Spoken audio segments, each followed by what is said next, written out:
What's happening, YouTube? Got a quick video I'm going to do today. Comparison here of two Hinderer knives. And if you look at them, they look pretty similar, but they're not. Well, they're both XM18s, but this is the standard version, Wharncliffe blade.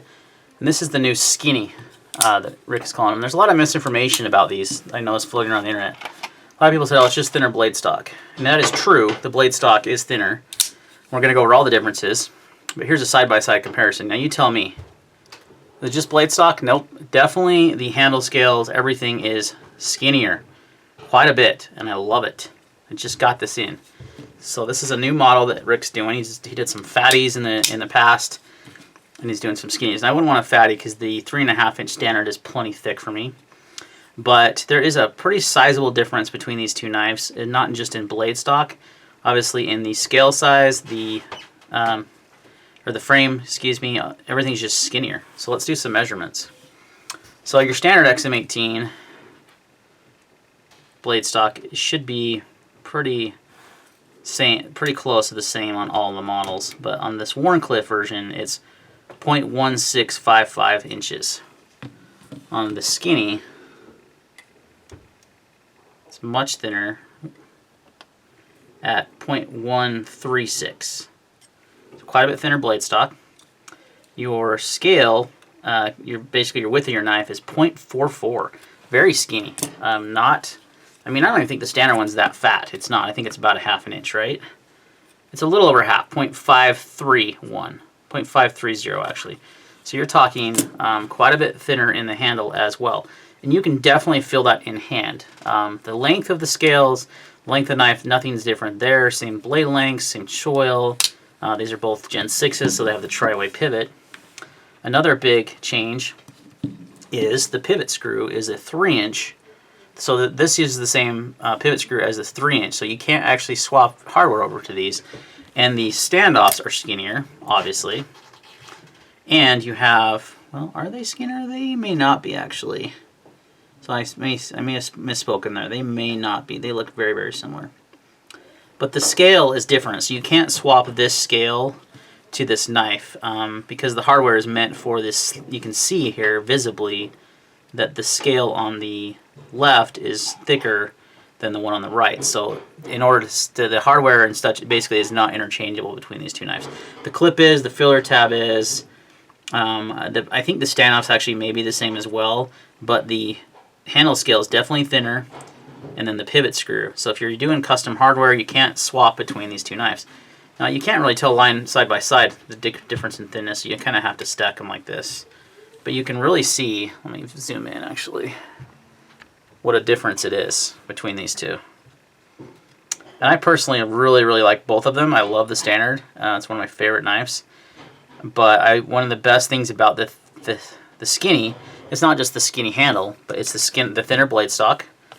And the weight difference. This is one of the big things. Because the standard Hinderers are kind of tanks. This thing is so broken. 3 ounces. Yeah, I wish. Let's go with this guy.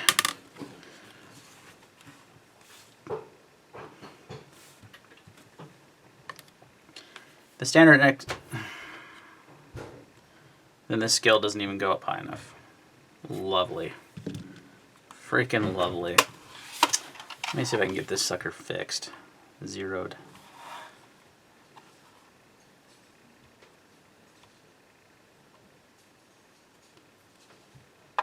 Okay, there we go.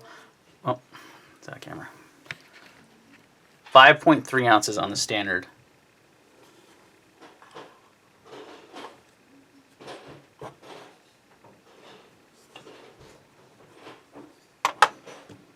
.3, the skinny,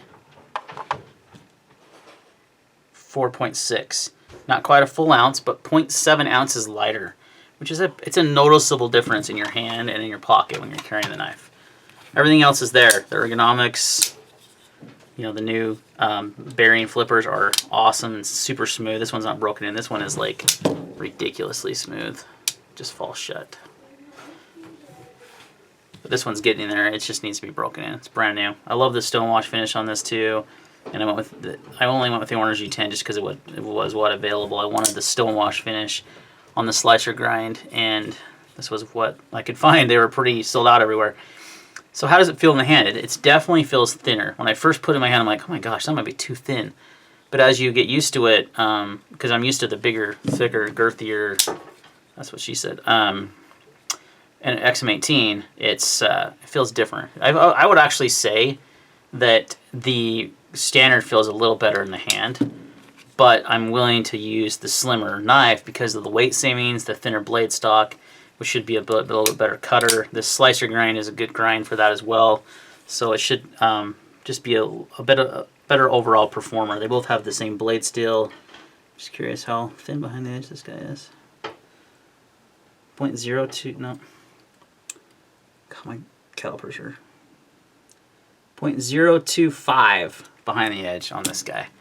Plus, with that thin blade stock, that's gonna, I mean, thinner. It's not really thin, but thinner blade stock. That is phenomenal, and it does the slim one does feel good in my hands. I have medium-sized hands, and I like the weight savings. I like the thinner blade stock, the slightly better cutting ability of the skinnies. I think these are going to be super popular. Really, really like them. So just a few things to keep in mind that, you know, the differences are not just in the blade stock. They're in the thickness of the handle, the weight, and the hardware is not all interchangeable. So just some things to keep in mind. I just want to do a quick video today. I just got this in. I just got back from out of town, so I haven't been behind on my content. I was out of town for work for about a week. But I want to do this comparison video because there's been some misinformation out there on some of the forums about what's different about these two knives. They're definitely, I mean, the skinny is a noticeable difference in the hand, in the weight, everything. So I recommend the skinny overall just because it's a little bit lighter weight knife. But you're going to get the same famous Hinderer ergonomics. You get the tri-way pivot. And the way you're going to know it's a skinny, besides the obvious dimensions, because I think DLT, where I got this from, had this dimensions wrong. They had these dimensions, and I'm like, that can't be right if it's a skinny, and sure enough, it wasn't right. So that's something to keep an eye out. You can see the little S there on the flipper tab, and it has a little circle.